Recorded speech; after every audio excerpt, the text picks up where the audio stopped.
ఇస్తారు. Thank you. విజయారే గారు, మీ పరిపాలన, కేసీఆర్ గారి పరిపాలన ఎకనామిస్ట్ మ్యాగజైన్ కూడా మెచ్చుకుంది. అందులో కొద్దిగా అనుమానాలు పడాల్సిన అవసరం లేదని పాపారావు గారు చెప్తూనే కేసీఆర్ గారు ఓడిపోవడానికి ప్రధానమైన కారణం ఒక కుటుంబము అనో ఏదో అహంకారమనో ఏదో చెప్తారు. అయితే ఇక్కడ ఇప్పటికైనా రియలైజ్ అయ్యే అవకాశం ఉందా అనేది ఒక డౌట్. అంటే పార్టీలు మారే వాళ్ళ అభిప్రాయాలు లేదు, ఎందుకు మారుతున్నారు, మన పార్టీని మళ్ళీ బలోపేతం చేసుకోవాలి అనే ఆలోచన, ఒక రియలైజేషన్ ఆ పార్టీలో ఉందా లేదా, జరుగుతుందా? తెలంగాణ ప్రజల్ని తన సొంత బిడ్డలుగా స్వీకరించి ఒక పితృదృష్టితో చూసినటువంటి కేసీఆర్ గారు అహంకారం ఎవరి మీద చూపెట్టారంటే 100% తెలంగాణకు విరోధంగా ప్రవర్తిస్తున్నటువంటి ఆడి ఇంటోడు కానీ బయటోడు కానీ రాజశేఖర రెడ్డి గారి మీద చూపెట్టారు. ఎందుకు?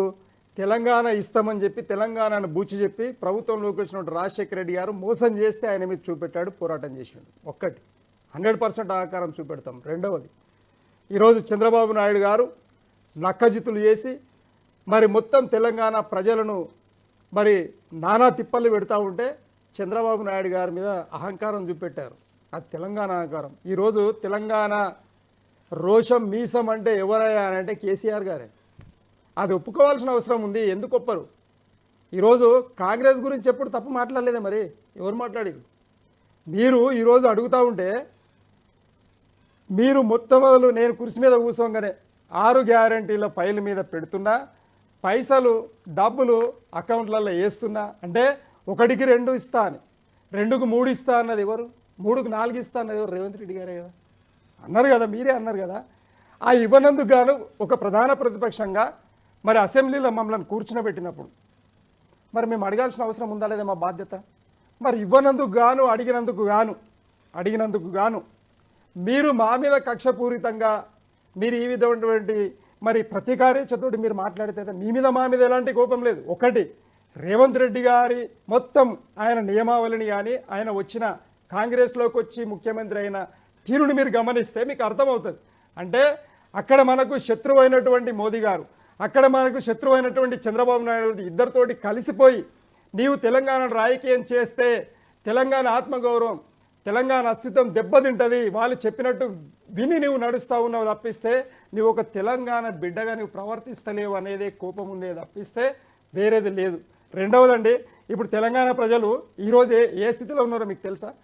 అరే అమ్మ ఏదో పరిపాలన గొప్ప పరిపాలన చేస్తాడేమని చెప్పి కాంగ్రెస్కు మేము అసెంబ్లీలో మ్యాండేట్ ఇస్తే ఈరోజు పరిస్థితి ఏంది అని తిరుగు ఆలోచన చేసుకునే పరిస్థితి ఉంది. రెండవది, ఈరోజు లోక్సభ ఎన్నికలలో మరి సోదరి ఏమంటున్నది, మీకు 0 వచ్చినాయి, ఎందుకు మీరు ప్రజలు తిరస్కరించారు మిమ్మల్ని అనే మాట్లాడుతూ చాలా చక్కటి ప్రశ్న అది. ఈరోజు తిరస్కరణకు గత 10 ఏళ్ల క్రితం మీరు కూడా తిరస్కరణకు గురయ్యిండ్రు. ప్రజల మూడు, ఆ అవసరాలు, వాళ్ళ ఆలోచన విధానం ఆ టైంలో ఏముంటుంది అనేది మనం గమనించలేం. కానీ ఎవరైనా ప్రజల కోసమే చేస్తున్నప్పుడు కానీ ఈరోజు ఎంత అన్యాయం అనంటే ఈరోజు మోదీ గారు ఈరోజు ఇక్కడ మీరు ఇంత ఘోరమైన వైఫల్యం చెందిన తర్వాత మీలో ఏమైనా రియలైజేషన్ వస్తుంది? మా నాయకులు ప్రక్షాళనలో భాగంగా మరి దాదాపుగా రివ్యూ జరిగిన సందర్భంలో మనము ఎక్కడో లోటు ఉన్నది, నా లోపల కూడా లోటు ఉండొచ్చు, మీరు నాకు చెప్పాలి, మీ లోపల కూడా లోటు ఉండొచ్చు, మంత్రుల వలన ఎమ్మెల్యేల వలన ఎక్కడ తప్పిదం జరిగింది, ప్రజలు ఎందుకు మన వైపు రాలేరు అనేది ఆయన అంతర్మదనంలో ఉన్నమాట వాస్తవం. కానీ ఈరోజు మోదీ గారికి సందు దొరికిందండి. ఎంపీలు 0, ఏది తెలంగాణ వాదులైన ఎంపీలు 0. ఈరోజు సోనియమ్మ గారిని ఛాలెంజ్ చేసే కెపాసిటీ రేవంత్ రెడ్డి గారికి ఉన్నదా? మన కాంగ్రెస్ వాళ్ళకున్నది ఎంపీలకు లేదు, ఆమె మాట కాదన్నారు. అలాగే మరి మోదీ గారి మాట ఈరోజు బీజేపీ ఎంపీలు ఆయన మాట కాదంటారా?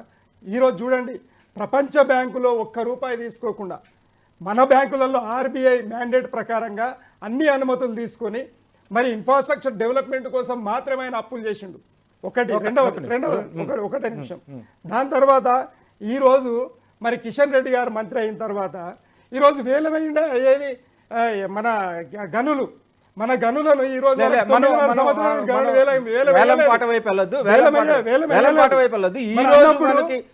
దమ్ము ధైర్యం ఉన్న ఈ 8 మంది బీజేపీ, 8 మంది కాంగ్రెస్, అలాగే ముఖ్యమంత్రి గారికి మేము సవాల్ ఏం విసురుతా ఉన్నామంటే మీరు నిజంగా తెలంగాణ బిడ్డలు అయితే నిరూపించుకోండి, ఆ ఏదైతే గనుల వేలం ఉందో దాన్ని ఆపాలని చెప్పి సవాల్ విసురుతా ఉన్నాం. అప్పుడు మీరు నిజమైన మరి తెలంగాణ బిడ్డలు అనిపించు. ఆల్రెడీ వేలం కూడా అయిపోయింది అనుకుంటా. అయితే ఇక్కడ పాపారావు గారు, మళ్ళీ ఈ అభివృద్ధి లేదు పర్ఫార్మెన్స్ బేస్డ్ రాజకీయం నుంచి ఒక్కసారి మనం వెళ్తే, కాంగ్రెస్ పార్టీ అంటే పాలిటిక్స్, కంప్లీట్గా పాలిటిక్స్ మాట్లాడుకుంటే కాంగ్రెస్ పార్టీ బీఆర్ఎస్ పార్టీని లేకుండా చేయగలిగే కెపాసిటీ ఉందా? అసలు ఒక పార్టీ ఇంకో పార్టీని కంప్లీట్గా రూయన్ చేయగలదా? రెండు లేకుండా చేయాలంటే రెండుకి తరగాలి. అసలు టీఆర్ఎస్ ఎందుకు ఓడిపోయింది అనే దానిలో ఆర్థికంగా బ్రహ్మాండంగా దాని నిర్మాణ పరంగా చేసినా కానీ ప్రజలతో దానికి ఉన్న సంబంధాలు దృష్ట్యా, నాయకులకు ప్రజలతో ఉన్న సంబంధాలు ఇత్యాది ఓవరాల్గా దాని దృష్ట్యా అది ఓడిపోయింది అనేది, నేరోగానే ఓడిపోయింది అందుకే అనేది. ఆ రెండు విషయాల్లో ఒకటి, అభివృద్ధిలో నిర్మాణంలో కేసీఆర్ గారిని రేవంత్ రెడ్డి గారు కాంగ్రెస్ నాయకులు మరిపిస్తే ఆ రోజు బీఆర్ఎస్ ఇక మళ్ళీ చరిత్రలో కలిసిపోద్దని మనం చెప్పచ్చు. ఒకటి. రెండవది, పద్ధతుల్లో ఏదైతే కేసీఆర్ గారు ఎక్కడైతే విఫలమయ్యారో, ఏదైతే ఆరోపణలు ఉన్నాయో, ఆయన ప్రజలతో సంబంధాలు నెరపలేదు, అహంకారం అనే ఆరోపణలు ఇత్యాది, ఇవన్నీ కుటుంబ పాలన, ఇవన్నీ గనక ఈ సాఫ్ట్వేర్ ఈ సాఫ్ట్వేర్లో కూడా లోపాలు లేకపోతే కాంగ్రెస్ పార్టీలో అది ప్రజల పార్టీగా ఉంటే గనక దానికి అవకాశాలు ఉంటాయి. అలా కాకుండా ఈ రెండిట్లో దేనిలో అది వెనకబడ్డా మళ్ళీ బీఆర్ఎస్ పార్టీ ఖచ్చితంగా ప్రజల్లో పుంజుకుని తీరుద్దన్నది మాత్రం నిజం. ఎందుకంటే ఆల్రెడీ మీకు సిమ్టమ్స్ కొన్ని కనపడుతున్నాయి. బీజేపీకి సంబంధించినంత వరకు చూస్తే మీకు కనపడేది ఏంటంటే, ఒకటి, బొగ్గు గనుల వేలం విషయంలో ప్రజలు దృష్టిలోకి వెళ్ళినంత వరకు బీజేపీ ఏ గుణపాఠాలు నేర్చుకోలేదు, గత ఎన్నికల్లో అది తిన్న దెబ్బనించని అనుకుంటారు. ఎందుకంటే ఈరోజు బొగ్గు గనుల వేలం అనేటువంటి ప్రైవేటీకరణ ఆల్మోస్ట్ ఆ విషయంలో ఏం మారలేదనేది సింగరేణి కార్మికులు బలమైన శక్తి తెలంగాణలో 11-12 నియోజకవర్గాలు ఉన్నాయనుకుంటా దానికి ఆ పరిధిలో, అలాగే తెలంగాణ మొత్తం దాని ప్రభావం ఉంటుంది.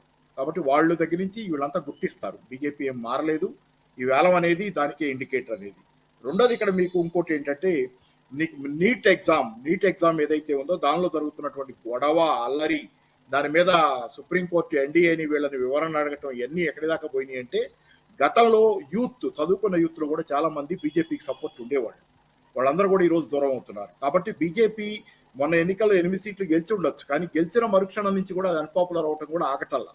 కాబట్టి ఈ క్రమంలో ఏంటంటే బీఆర్ఎస్ఏ సాటి అన్న విధంగా ఇప్పుడు కాంగ్రెస్ ప్రభుత్వం కనుక విఫలమైతే కనుక అధికారంలోకి వచ్చినా బీజేపీ పార్టీ మెల్లమెల్లగా ఈరోజు బలహీన పట్టడం, దెబ్బతింటం అనేది, ప్రజల్లో ఆదరణ కోల్పోవటం జరుగుతుంది. ఇంకా ఆ క్రమంలో బీఆర్ఎస్కి బహుశా అది కుటుంబ పార్టీ కాబట్టి ఆ 3-4 ఇప్పుడు ఉన్న పరిస్థితిలో కుటుంబ పార్టీగానే మిగులుతున్న పరిస్థితి. ఎందుకంటే మిగతా వాళ్ళందరినీ కలుపుకుపోయి వాళ్ళందరినీ కూడా భాగస్వామ్యం ఇచ్చుంటే ఇక్కడ దాకా వచ్చేది కాదేమో నిర్మాణం ఉంటే. సరే, ఏదేమైనా ఏంటంటే ఆ 3-4 మిగిలినా కానీ ఆ పార్టీ బతుకుండే అవకాశం ఉంది. గతంలో కూడా కాంగ్రెస్ అంతే కదా, ఎంతమంది నిలబడ్డారు.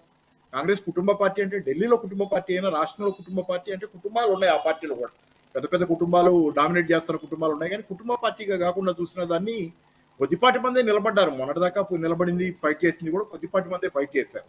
కాబట్టి అదేమి డోకా లేదు. నేను అనుకోవటం కాంగ్రెస్ పార్టీ కనుక ఈ రెండిట్లో విఫలం అయితే, అభివృద్ధిలో ప్లస్ దాని సాఫ్ట్వేర్ అయినటువంటి ప్రజలతో దాని డీలింగ్ లో కనుక విఫలం అయితే బీఆర్ఎస్ ఖచ్చితంగా అవకాశం ఉంటుంది. Thank you Paparao.